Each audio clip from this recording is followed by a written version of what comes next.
কলকাতা থেকে অপহরণ করে তরুণীকে বাংলাদেশে, তরুণীর অন্তর্ধান রহস্য।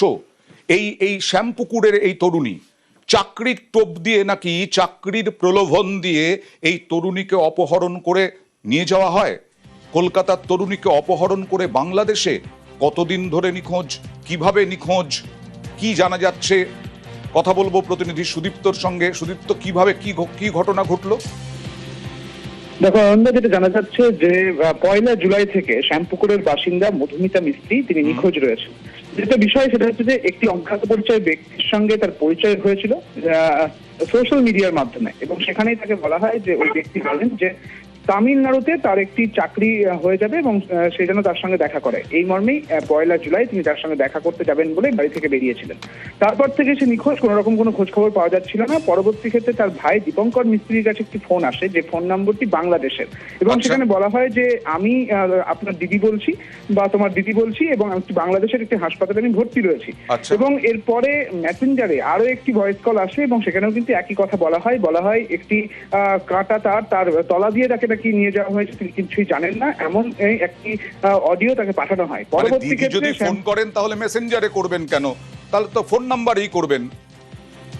এটাও একটা বিষয়, এবং একই সঙ্গে তিনি কিভাবে গেলেন বাংলাদেশে সেটাও একটা বিষয়, এবং আদৌ যে মহিলা তাকে ফোন করছেন সেটা আদৌ কি বাংলাদেশের মহিলা কিনা সেটাও একটা বিষয়। তদন্তের পুরো বিষয়টা কিন্তু রয়েছে এবং শ্যামপুকুর থানায় অভিযোগ দায়ের করা হয়। এবং যেটা জানা যাচ্ছে যে আসবো তোমার কাছে, এই তরুণীর দাদার সঙ্গে আমরা তো কথা বলেছিলাম, তিনি কি বলছেন একবার দেখি। আমার বোন ওখানে 16 নম্বর ব্লক ওখানে আমাদের কাছেই ছিল। হয়তো ফেসবুকে কোনো বিষয়ে আমরা ঠিক জানি না, তারপরে হঠাৎ একদিন ও বেরিয়ে গেছিল। মোটামুটি 2-4 দিন পরে বাংলাদেশ থেকে বাংলাদেশের নম্বরে একটা হোয়াটসঅ্যাপের কল আছে।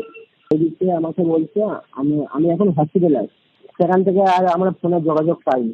এর পরে বলছে একটা মেসেজ, ও একটা ফেসবুক আইডি আমাকে বলা হয়েছিল, সেখান থেকে সেই ফেসবুক আইডি থেকে ভয়েস আমাকে পাঠিয়েছে, ভয়েস করে আমাকে পাঠিয়ে দিয়েছিল, তার মেয়েটার নম্বর দিয়েছিল, আমরা দিয়েছি।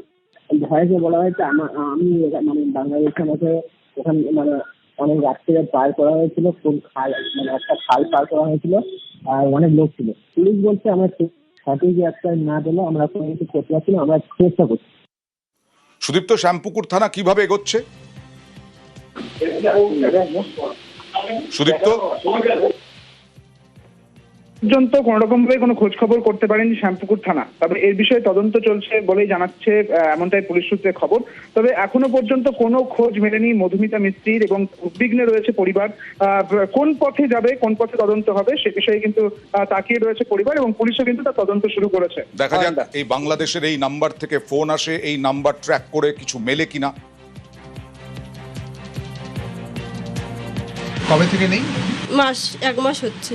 কি হয়েছিল? এখনো কিছু জানতে পারিনি। ও বাংলাদেশ থেকে ফোন করে বলল যে ওকে কেউ কিভাবে নিয়ে গেছে। এখন সম্পূর্ণ ঘটনাটা ওর দাদাই জানে, আমি এখন সঠিক বলতে পারবো না, কারণ আমার সাথে এখনো কথা হয়নি। যা কথা হয়েছে ওর দাদার সাথে, আর ওর দাদা যে থানায় সব বলে এসছে।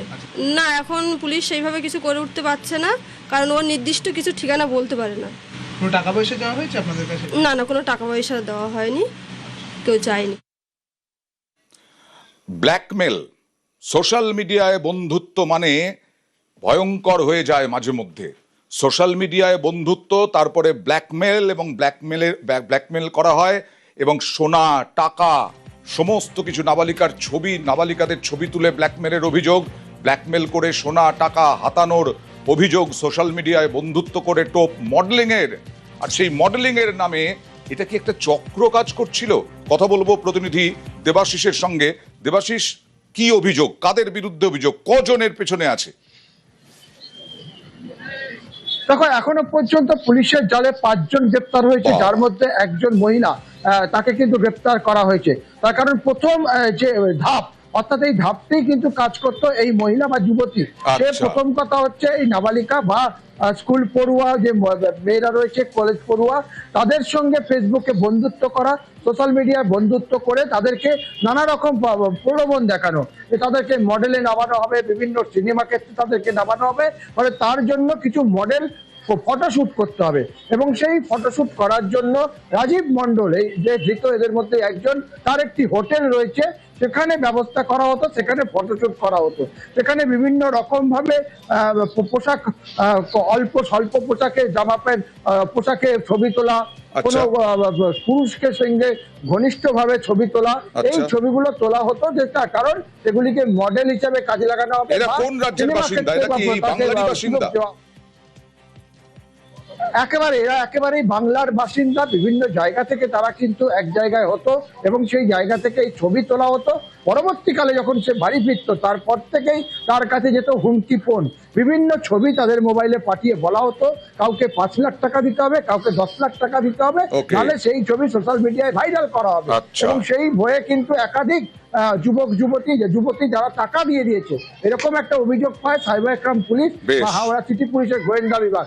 তদন্ত করে তারা কিন্তু এই মহিলাকে প্রথম ট্র্যাক করে, পরবর্তীকালে 5 জনকে গ্রেফতার করা হয়েছে এবং আরো আছে এর পেছনে আরো দুষ্কৃতীরা। আর সোশ্যাল মিডিয়ায় বন্ধুত্ব থেকে সাবধান।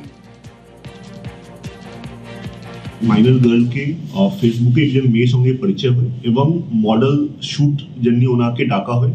যখন উনি ওখানে যান, একজন ছেলে যার নাম অতনু আগওয়ান ওর অবসিন ফটোজ নেয়, ওদের থেকে ব্ল্যাকমেল করে 5,000 টাকাও ওদের থেকে নিয়ে নেয়। যখন মেয়ে বাড়ি ফিরে আসে তখন ওকে ব্ল্যাকমেল করতে শুরু করে 5 লাখ টাকা যদি না দাও তোমার ফটো আমরা ফেসবুকে ভাইরাল করে দেবো। জিতু চক্রবর্তী অনেকজন মেয়ে থেকে এইরকম কুপ্রস্তাব দিয়ে অবসিন ফটোজ নিয়ে ব্ল্যাকমেল করে অনেকটা টাকা এবং গোল্ড অর্নামেন্টস ওদের থেকে মেয়েদের থেকে নিয়েছে।